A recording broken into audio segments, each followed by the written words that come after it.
शब्दों में रिश्तों की कहानियां बयां करती हूँ। मैं रिश्तों की कश्ती में सफ़र किया करती हूँ।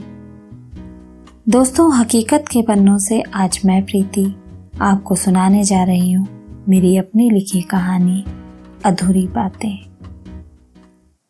ऊपर नीला आसमान और जहाँ तक नज़र जा रही थी सिर्फ समुद्र की लहरें ही लहरें नज़र आ रही थी।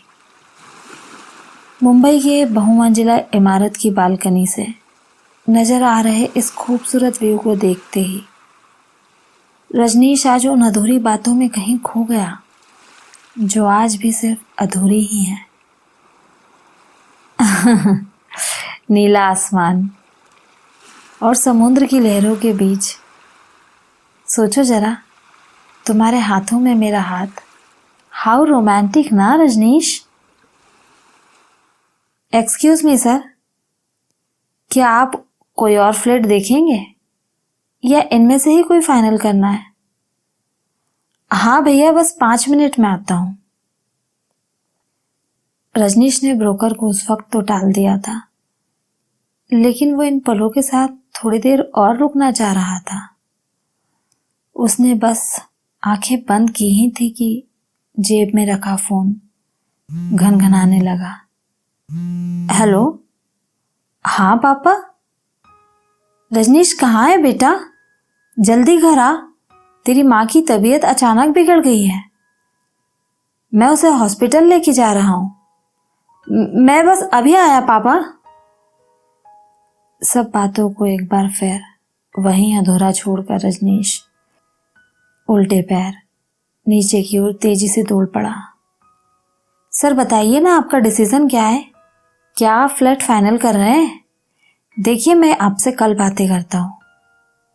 पता नहीं माँ कैसी होगी। कल ही तो हमारी शादी को लेकर इतनी बहस हुई थी। मैं शादी नहीं करना चाहता हूँ और माँ ही की शादी के पीछे ही पड़ी हुई है। शायद उस बात का ही टेंशन ले लिया माँ ने। अब कैसे समझाऊं कि मैं उस लड़की से शादी नहीं कर सकता? क्यों नहीं माँ समझ रही हैं? उन्होंने तो बस जिद ही कर ली है। अब उनकी लाइफ में मेरी शादी के अलावा और कोई काम नहीं है जैसे। उसके और माँ के बीच की बहस के बारे में सोचते सोचते रजनीश हॉस्पिटल पहुंच गया था। पापा कहाँ हैं? कहीं दिखाई नहीं दे रहे हैं। पता नहीं माँ कैसी होगी। पापा, क्या हुआ? पता नहीं, अचानक सीने में दर्द उठा। अब कैसी हैं और कहाँ है माँ? आईसीयू में है, अभी डॉक्टर्स ऑपरेट कर रहे हैं। एक्सक्यूज मी, पेशेंट के साथ कौन है? जी हम हैं सिस्टर। अभी तो आपकी पेशेंट ठीक है, माइनर अटैक था, लेकिन अब आप लोगों को बहुत ध्यान रखना होगा उनका। उन्हें किसी भी बात का टेंशन ना हो, इस बात का तो सबसे ज़्यादा ध्यान दीजिएगा। अब आप सब उनसे मिल सकते हैं। भैया, क्या हुआ? भाभी अब कैसी हैं? ठीक तो है ना? हाँ ठीक है, डॉक्टर ने बस अभी अभी बताया। चलो आओ, सब उससे मिल लेते हैं। माँ को देखते ही रजनीश की आंखें भर आई। क्या माँ, आप भी ना? अब ठीक लग रहा है ना? हाँ। क्या भाभी, अपना ध्यान भी रखा करो। कब से कह रही हूँ, अब बहू ले आओ, उम्र हो गई है आपकी। लेकिन यहाँ मेरी कौन सुनता है? ओहो सरला, अब बस भी करो, ये सब घर जाकर कर लेना। माया, अब ठीक हो? हाँ में सर हिलाते हुए रजनीश की माँ ने उसके पापा का हाथ थाम लिया। माया, आखिर किस बात की चिंता है तुम्हें, जो तुम्हें यूं खाए जा रही है? इस सवाल के पूछते ही उसकी माँ की नजरें रजनीश की तरफ घूम गई। आज रजनीश खुद से नाराज था। माँ को आए अटैक का कारण वो खुद को ही मान रहा था। उदास मन से रजनीश हॉस्पिटल के कमरे से बाहर आ गया और फिर एक बार सोचने लगा, आखिर कैसे समझाऊं माँ को। रूही मेरी जिंदगी से तो जा चुकी है, लेकिन मेरे मन में वो आज भी है। उसके सिवाय किसी और के बारे में सोचना मुझसे नहीं होगा। हे भगवान, अब आप ही मेरी मदद करो।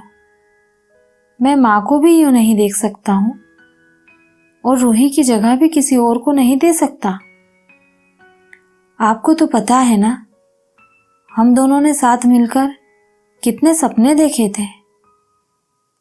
मैं उन सपनों को उसी के साथ सच होते देखना चाहता हूं, उसका इंतजार करना चाहता हूं, लेकिन माँ की जिद का क्या करूं। रजनीश, माँ बुला रही है तुझे, सुन। जो कहे हाँ कर लेना बेटा। जी पापा। दिल के दर्द को और उदासी को हल्की सी मुस्कान के पीछे छुपाए रजनीश माँ के सामने पहुंचा। हाँ माँ, आपने याद किया मुझे? हाँ रजनीश, सुन, तुझे जैसा ठीक लगे अब तू वैसा ही करना। नहीं माँ, ऐसा नहीं है, मैं बस आपको खुश देखना चाहता हूँ, हमेशा आपके साथ रहना चाहता हूँ। आप ही तो मेरी दुनिया हो ना। दोनों की बातें करते करते आंखें झलक रही थी। बस इतनी सी है ये कहानी। दोस्तों, आपको मेरी कहानी पसंद आई हो तो मेरी कहानी को लाइक और शेयर ज़रूर करें, और अगर आप मेरी कहानी पहली बार सुन रहे हैं तो मेरे चैनल को सब्सक्राइब ज़रूर करें।